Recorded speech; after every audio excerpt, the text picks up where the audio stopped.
But man, you are just on fire these days. I really appreciate you taking the time to be here on the show with us. Thanks. Yeah, love it. And man, just let's take us back to the young Matt Bronlewee. Wow.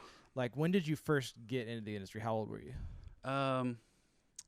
I'll even backtrack just a little before that because I have a very distinct memory of being 16. Okay. And I was in the kitchen with my parents, and I announced to them that I was going to do music professionally. And, I think they were not surprised. I spent like every waking hour like playing guitar and trying to write songs, awful songs, and but they were, they were concerned, I think, a little bit at first. I mean, this was growing up on a farm in the middle of Kansas. There were not many people around me aspiring to be professional musicians or songwriters. Where in Kansas? Dead middle. I mean, it was a wheat farm in the middle of nowhere. So the nearest town had 20 people. Okay. So, I mean, the way that my mom talked about it is that we were 20 minutes away from the nearest gallon of milk. So, shopping was an enterprise. Shopping was a day. So what did your parents do? I think at first they were just concerned, like, what's your backup plan? I think that was question one. And they were probably, now I think back and I think my dad was probably like, what's going to happen to the farm? This is a family farm where I represent generation 4 or 5, so. Do you have siblings? Yeah, I've got 2 sisters, and one of my sisters and her husband have really taken over the family farm. So, I mean, that was all, it was all ordained. It was all ready to go, but I didn't know that. My parents didn't know that. And so as the only son, I think they were kind of looking and thinking like, well, maybe, my dad had gone and was a Learjet pilot and had done other things and then came back to the farm. And I think in some ways they maybe wondered if that would be the course for me too. So they're still waiting that out. It's like so 16 years old. What's going through young Matt Bronlewee's head in that moment? Like what led you to make that decision? Because that's pretty young to have that clear of a direction. Well, I thought it was young until my daughter Grace, she's 13 and basically made the same announcement to us the other day. so she's got me beat, I think, already. It's silly, but like one of my best friends, his older brother played guitar, and you have to remember the size of schools out in the middle of Kansas is very, very tiny. So I went to a school that had like 76 kids, and there was one guitar player in the entire school. It was my best friend's like older brother, and he had this like amazing Ibanez guitar with what was called a monkey grip. And I mean, this was like the heyday. Oh, I totally know what that is. This was like the heyday of like the hair band, like the Guitar Gods, all that kind of stuff. And so I looked at him, and he was going to be a graduating senior. So I was like, okay, he leaves. Who holds this position in the school? I was like, this is my chance. So I was like, grew my hair out, played guitar. I mean, that summer I practiced so manically that I remember at one point my dad came into my bedroom and was like, son, can you please come watch television with us as a family? Because I would practice for 6 or 7 hours on end, just like practicing scales. Oh, and everything. hair metal stuff. Yeah. Solos and this. And in my head, I was aspiring, I wanted to be one of those guys. I wanted to be like an Eddie Van Halen or a Nuno Bettencourt or all these. So when you announced that, you had thought in your mind that meant being touring shredder guitarist guy. Yeah. Yes, exactly. Yeah. I thought in my head I would be, at that time, one of the preeminent positions was being the main guitarist in a band. So, and I mean, in some of these bands, people knew the guitarist before they even knew who the lead singer was. So that was, I think in my head at that point, that's what I was kind of announcing to my parents, is that I wanted to do that. So they were questioning at first, but then they shifted into a mode really quickly of being very supportive, and actually purchased like my first, what was called a 4-track, which was like a cassette recorder that could do 4 tracks at the same time. This at that time it was like the most advanced technology. Like I couldn't believe that I could record 4 tracks. And you're 16 with a 4-track recorder? Yeah, 16, like 17. What were you recording? Songs. I mean, I was like very earnest in trying to like arrange and come up with stuff, and I had a few different kind of little keyboard units, and I just was trying to get my hands on anything I could. I would drag my friends into it for as long as they were willing to sit in my bedroom and like, hold up this or that or an amp or like tune this or help me in whatever way. it was really fun. Well, you've got a very multi-faceted career, and I want to get to that. Yeah. But what was your first? Often we hear in the music business about a big break. Yeah. Did you have one of those, or did you feel like it was more a small series of chipping away? It's like so clearly defined in my life. So went to college. My roommate was Charlie Lowell, who eventually you might know him as the keyboardist in Jars of Clay. And it's like Dan Hasseltine lived in the room next door, and eventually Steve Mason as well. And Belmont. This is at Greenville College in Greenville, Illinois. I've been there. Okay, so pretty close to pretty close to St. Louis. So it was really interesting though. Like, so I'm this small town kid from Kansas, not even small town, small farm town kid from Kansas. Like, go to the big city. It's like we'd go to St. Louis. That was like I couldn't wrap my head around how big a city it was. But Greenville was nearby. It was quiet. Charlie Lowell is from Rochester, New York, and his musical tastes and his like musical acumen, like what he'd grown up around, it was so far advanced from what I'd kind of known. He just introduced me to all these sounds and bands and things that I just wasn't like familiar with. And I remember the end of my freshman year, there was kind of a decision time in terms of like what I was gonna become musically. And I had this box of cassettes, like like every hair metal kind of band, whatever. And I remember I was moving from the college back to Kansas for the summer, and I had this huge box of like 500 cassettes, and I threw them away. And it was both cathartic, but it was also a moment of decision musically, of basically either like taking Charlie's kind of way of like this new music that was coming out, or kind of like just staying with what I knew. And so I like cut my hair, took up an acoustic guitar that I like retuned into this weird tuning.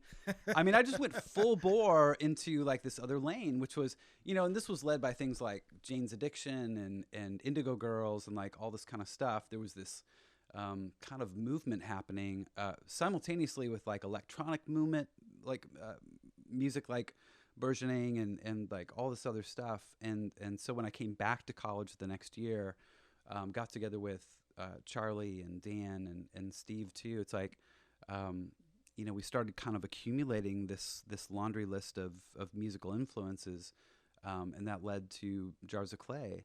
And so it was really the formation of that band and the quick explosion of that band that kind of thrust me into a position to be in the music industry. So how long before freshman in college, how long was it before Jars of Clay put out music?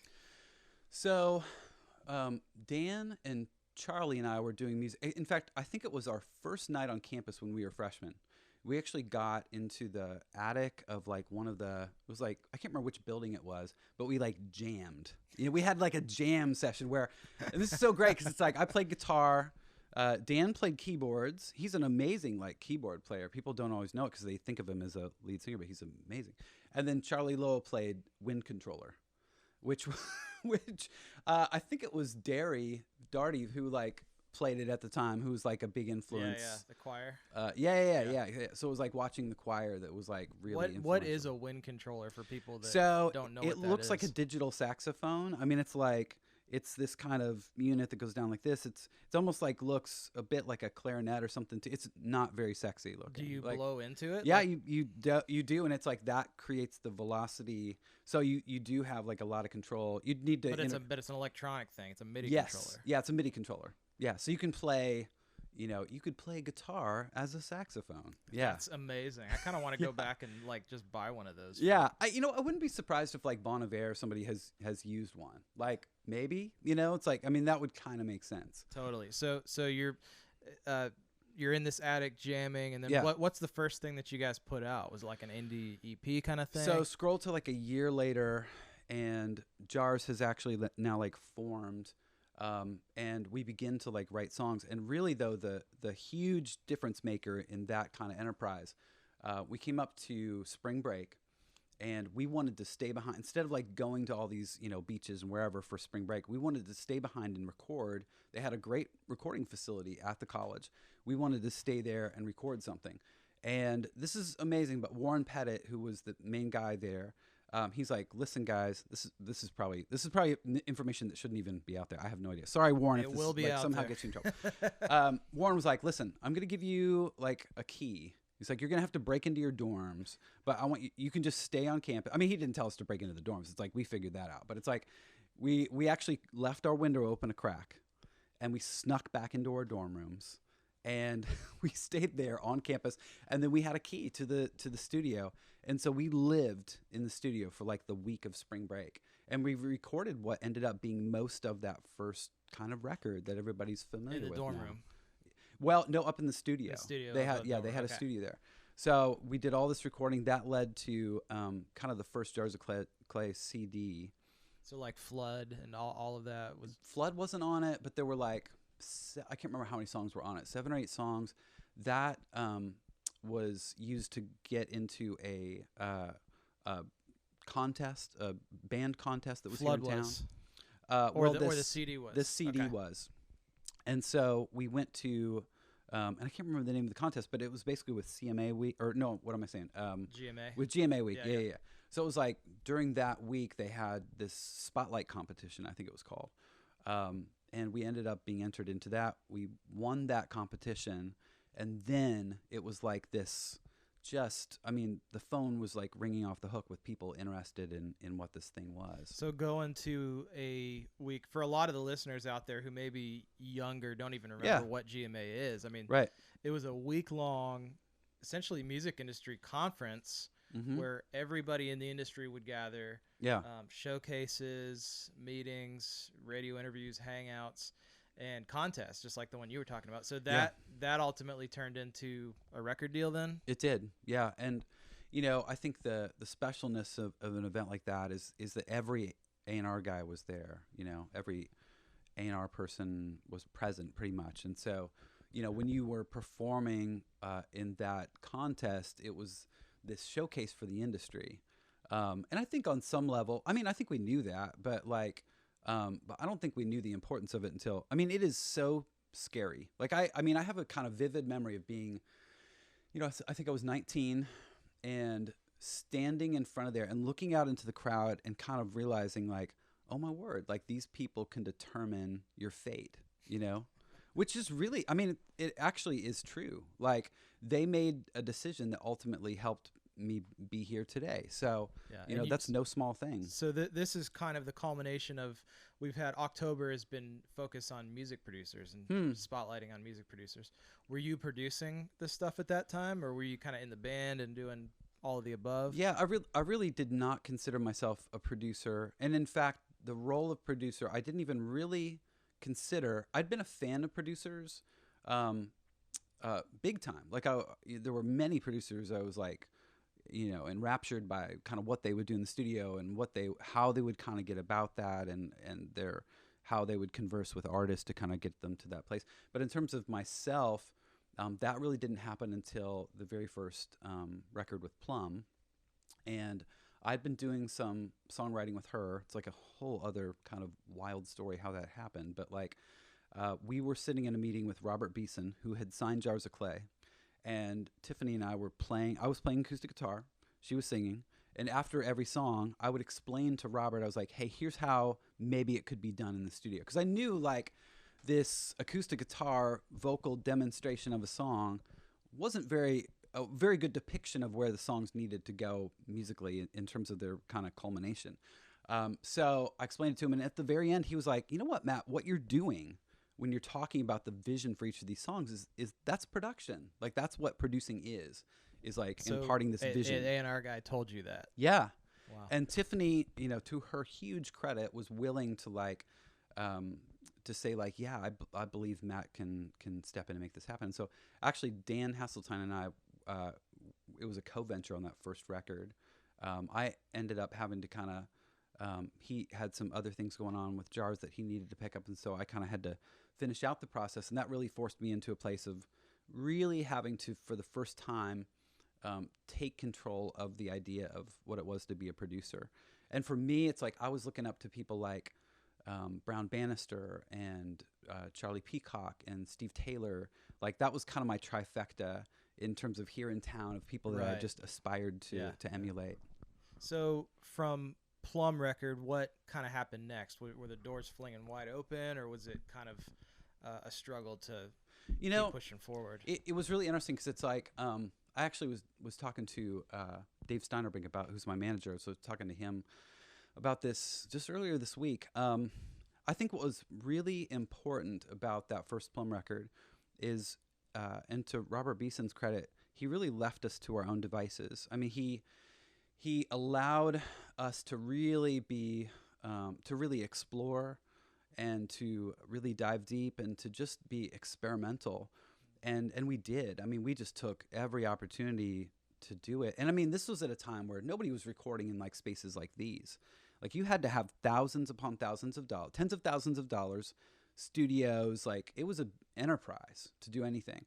So for somebody to both give us that money, but then to also say, you know what, go for it, like try something. So I think what we did is we walked out with something we were really pleased with that sounded like nothing else out there.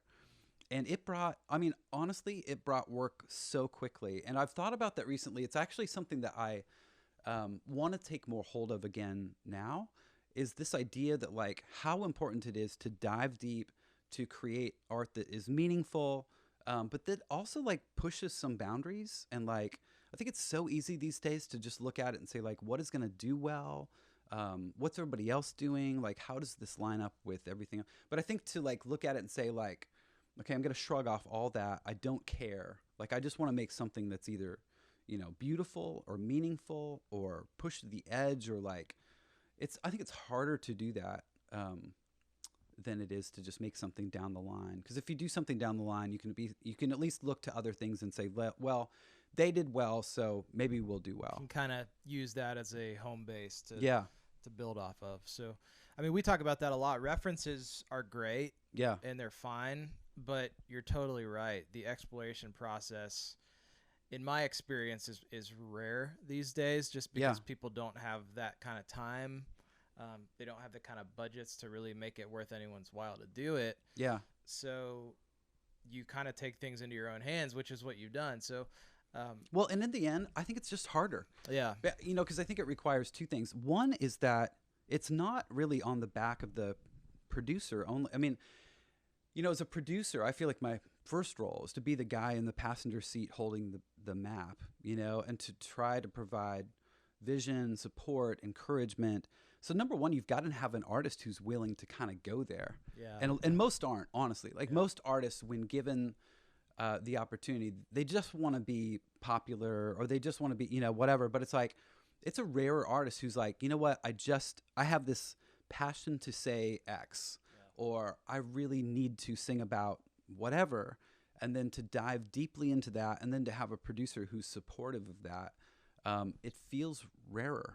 Yeah, I think so many times nowadays music producers are charged with the task of quote unquote developing or creating a creative vision for the artist, and that's really not something that producers were ever supposed to do in the first place. Yeah. I like that analogy that you're in the passenger seat holding the map.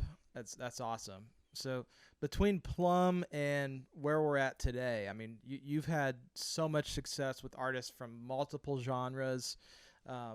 Been on Selena Gomez and David Archuleta and all these things. I was going through your credits before, and it's like, holy cow, this guy's like done it all.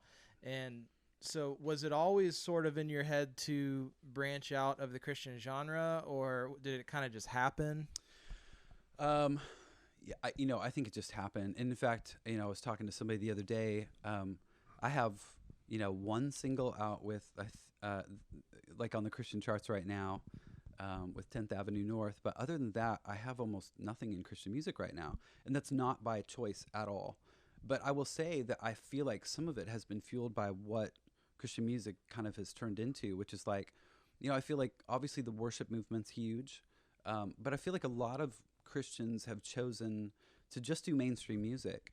And so and in some ways I've kind of peeled off and followed a lot of that as well. I think too, some of that, if you look at Jars of Clay and Plum, those were things that kind of fit into some of the mainstream movements as well. And so, I've even wondered, like, were those projects to happen today, would they be under the auspice of a Christian label? I don't know. You know, it's like, I think there are some Christian labels who are willing to kind of chase things like that. But sometimes, you know, a mainstream home may be better for that. Yeah. So in no way was it like a decision that I sat down and say like, well, I'm going to do, you know, more film and TV music, or I'm going to do country music, or I'm going to do whatever. It's really been just naturally kind of charged by my own curiosities to do something different, to work with new people. I'm huge about connecting with people, creating community with people. And so most of it has just been birthed out of new community. Well, I love that. And you used a word that I have been so big on lately, the curiosity factor. Yeah. Most people today are not curious. Yeah. Or they're just curious about their tiny little lane of whatever that thing is. But yeah, you've obviously been curious about all kinds of different music. You've been curious about getting songs in film and TV, and you've succeeded at that. You've been curious about writing a book, and that has happened. Yeah. Or 2 books, right? Yeah. Yeah, working on a new one now. Yeah. 3, the trilogy. Can you talk just 2 minutes on that? What kind of led to that? Because that's even a side. You know, I mean, in some ways, I feel like I know that my curiosity has probably, if I were more focused on specific things, that would probably be better, maybe financially, or who knows. In some ways, I just can't help myself. And I feel like in terms of the longevity of a creative person, to be hyper-focused on one thing, I don't know how many years you can be hyper-focused on one thing. And so I don't know if I just had a sense that early on that if I were going to be in this for a long time, that I needed to spread my wings a little bit. It was probably never so calculated. I think it was just part of just being a curious person. I mean, here's the thing, though. Curiosity, there's a certain amount of kind of, I'm using this word incorrectly, but there's an amount of waste that happens there. And I don't want to say waste because I think it's all deeply impactful. But there's a certain amount that just, you know, we have this hyper focus these days on utility and like, is every minute being utilized properly, and like, let's cut out every single minute that we can and just be like hyper focused. But if you're going to be curious about these things, it's going to take you down avenues that you never knew. There's going to be just times where you're kind of wandering out in the desert thinking like, what am I even doing this for? But man, it's just like, I find over and over and over that not knowing the destination so many times is so helpful. Like just being led from one thing to, it's like from one oasis to the next. You know, that's what it feels like. It's like I'll get to one oasis in the desert and be like, where am I? And I'll see kind of another distant oasis and I'll make it to that one. And I feel like that's what led from a curiosity about books to publishing a book.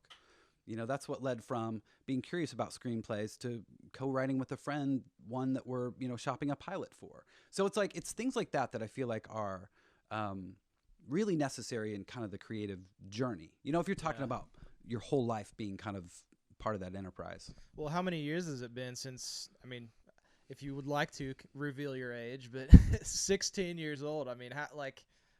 So, you know, I mean, I'm 43. I really got my start at 20. Okay. So I'm at the 23-year mark. Gotcha. Which so it honestly makes so much sense what you're saying, and I assume you're a reader because you're a writer. Yeah. Well. Yeah. I'm sitting in your studio, which I love. This the sound treatments are literally books. That's genius. I had somebody say too. They're like, "But have you read all these?" And I was like, "I guess I have." All of them. Wow, that's awesome. You know, it's like some I stopped at page 50. Right. But I've been going through Walter Isaacson. Leonardo da Vinci, his latest biography. Yeah. That man is the pinnacle of what you just said. Yeah. He was curious about everything there was to be curious about. Oh, completely. And he stood at the intersection of art and science and commerciality and humanities and all these different things. I mean, he has the largest collection of journals of just... Well, I was just going to say, Yeah, him exploring what does the tongue of a woodpecker look like. Right. Like he had a whole section in his journal about that. And I think the question for today's person is... You know, if he'd grown up today, I think somebody would stop him and say, like, is this useful? You know, like, okay, you're creating all these journals, you know, you're creating all this stuff, but like, what does it mean? Like, I think if somebody had stopped him and like forced him to like answer for that in the moment. I think that'd be hard, but it's like now we see kind of in retrospect what that created. Yeah, you and know, what greatness came about. Who was really probably regarded as the greatest creative of in history. Yeah. You know? And definitely one of, for sure. You're totally right. Nowadays we have this obsession, and I think there's a good part of it. It's focus on efficiency. Yeah. It's focus on what's the result of every action. Yes. And and this singularity, like the idea of the polymath, the idea of somebody who had varying enterprises and varying interests, the quote unquote Renaissance man, like that idea I think has been lost in this pursuit of kind of singular excellence. But it's like you go through history, and it's not just Da Vinci. It's like I've been reading up on this guy Francis Bacon, and he's an amazing, he's just like that, like multilinguist and all fascinations in science and arts and all kinds of things. And he's just a fascinating character. So and you look at these people and you think like, wow, like how could I have a piece of that now? Well, oftentimes it involves like opening the scope a lot wider than where we are today. Yeah. So if you can kind of put yourself in the shoes of a new creative, maybe a musician, somebody who's aspiring to be a music producer, would you say it's important to at least start with kind of one thing, get really good at that, or would you advise them, hey, try it all? I mean, I hate to say both, but I had somebody tell me one time, they said that often when you look at these people who had varying kind of interests, there is some kind of sequence to it. They do like they will sometimes be focused on one area for a particular time. So it doesn't have to be everything at once, and hopefully, God willing, you live long enough, there is time that you can do things in these increments or be pointed toward it. When I started to do some book writing, my goal was not to write a book then. I mean, it ended up happening much, much sooner than I ever imagined. But my goal was that within the next 10 to 20 years, I would be a writer or able to publish a book. So you have a very macro view of the whole thing. Yeah, and I think creatively, I think what I see is that you are in some ways going to be forced into that position if you're not already. So, because there's very few people who can stay singularly focused and do it for 40 years, on one area. There may be some branching out or some new acquisition of knowledge or there's going to be some shift in there. We know that we shift as people and change as people. So why should our interests remain the same during that change? But so when you wrote your first book, which I guess was the first probably venture outside of maybe being a music producer or songwriter, you had still been doing that for what, a decade? Yeah. It was really at about the 10-year mark that I started having that interest. And I was talking to somebody recently about how they've come up with this number of like 18 to 20 years seems to be a transition point for a lot of people. That you see that, but you probably see these, and who knows whether it's like in the back of our minds, whether every kind of decade, we take a little tally and see. I do think that there's a great help in, especially early on, in having something that you're the most passionate about. I just think that it's like sometimes wise to just continue to be interested in other things as well, and even to have those things inform what you're most passionate about. So for me it was like guitar. It started with like that singular kind of thing, but I remember like reading and thinking about violinists and like, could that influence my guitar playing? Or but this sounds weird, but it's like I also loved movie scores. Like I loved John Williams and all these other things and these big kind of lush orchestrations, and I think that impacted the type of music I was attracted to. I loved bigger music. At the time it was like music that would fill an arena, but I feel like story actually influenced music in that way for me. So let's talk about a little bit of the nuts and bolts, just with some of these big opportunities that you've had come your way. Your credits list is a mile long. Selena Gomez, all these, Chris Tomlin. How did those type of big opportunities come your way? I mean, I feel like I can never take credit. I'm like, I don't even know how any of it has, honestly. Like, I mean, in any room, I'm always like the lowest on the totem pole. I have the least to offer. But I am going to be the most encouraging I can be, the most supportive I can be, the most energetic, and hopefully help cast some vision. I think I had a discussion with Charlie Peacock about this one time, and he even kind of identified like vision being something that was important to him, that he felt, he was like, I think that's like, I think you're like that as well. It's like, that's maybe something you can bring to the table. And I feel like with most of the artists I meet with and have the best engagement with and the best results with, it really comes down to that. It's like me helping to crystallize a vision, for what the music is either going to be like or what kind of emotion it's going to capture, and then carrying that forward. Because ultimately, it's a weird kind of practice to take this very abstract notion of, okay, Maggie Eckford had called me and was like, I want to do a Ruel song that's for I'm getting married, like, and then so you take this really abstract idea of like writing a song for her wedding, and then like, but what does that sound like? There's all these things that like we feel emotionally should be within there. So you as a producer have to figure out like, well, what are some things, what are those things? Like, what are the things that are going to make somebody feel like this is a wedding song? Is it going to be strings? Is it piano? I mean, it comes down to sometimes things as simplistic as that. But then it's the movement of it. It's like capturing the right vocal. I feel like when artists call me up or email me, or my manager identifies somebody out there that I need to connect with, I think it really comes down to that. It's somebody that I'm going to connect with on a vision level. So talk about your production process. When you sit down with like Maggie, like you just said, yeah, in the room, does the song exist already, or is it like, let's write it together, and where do you even start? Yeah, I mean, it varies from artist to artist in terms of like how much walks into the room.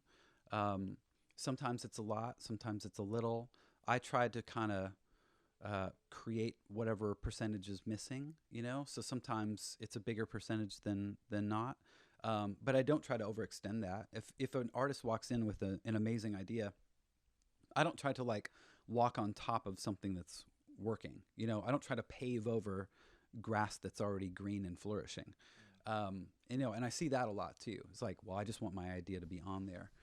But then, going from there, I'm a songwriter kind of first. Like that really is my first love. So it's always going to be generated from there. And the music's always like being generated from that place, the songwriter place.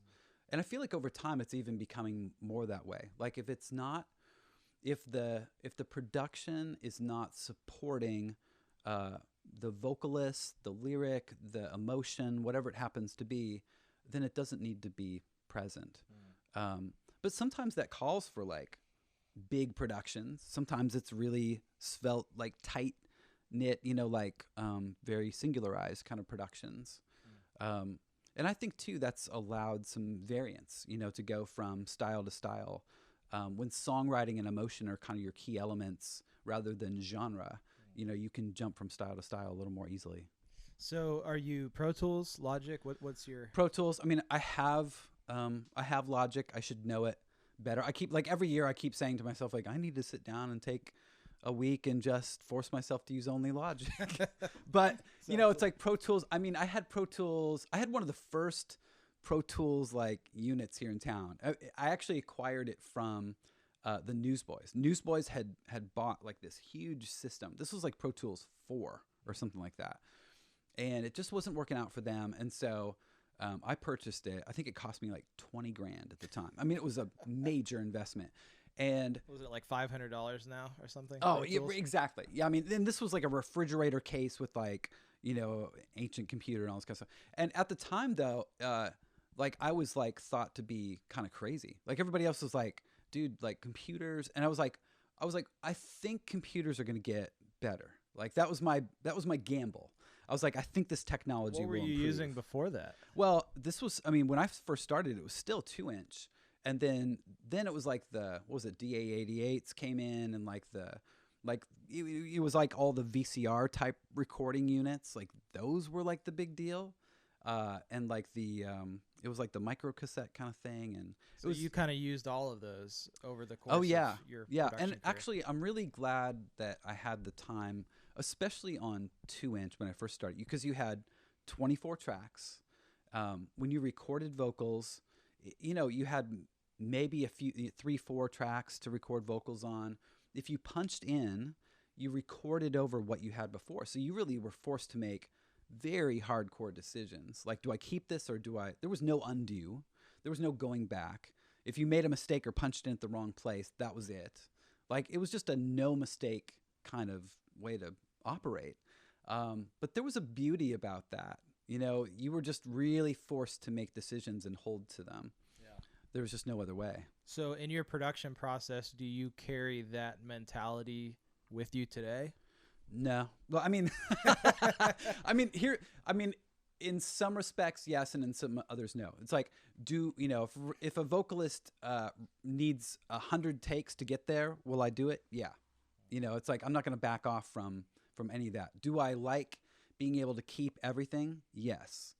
I think what it forced me into, though, is to be very sensitive to pitch and timing and the performance. Like those early years where that's all you had. If the vocalist was off, you didn't get. I mean, these days, you could just put up the mic, have them sing it 100 times, and figure it out from there. But I feel like my focus now is like, especially in working, I love working with vocalists. It's probably my favorite part of it. And I had, this was probably the best compliment I've been given on vocals. Is I had a vocalist say to me one time, they're like, how do you make me feel like that you're in here with me?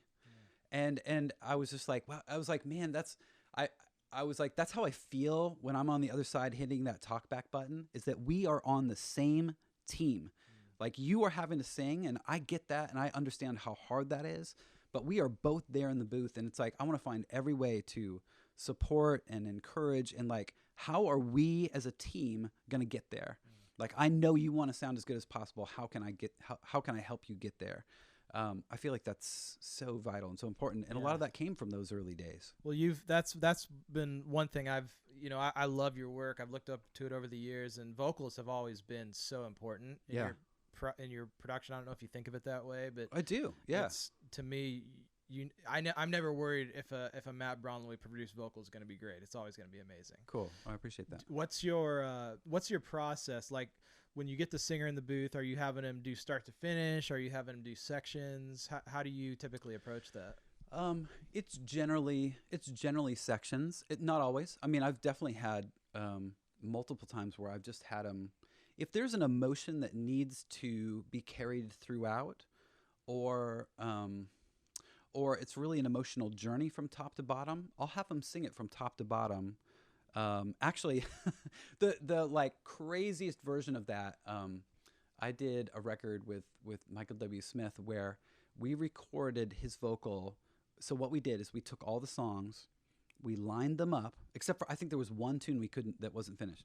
We lined them up. His vocal on the record was sung from top to bottom.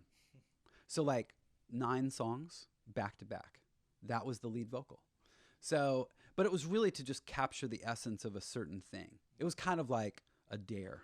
Can we do this? Yeah. But generally, it's just like, capturing a number of takes per section, usually verses first, and then go to the chorus, and then the bridge. I mean, my main thing is we might backtrack and come back to a section.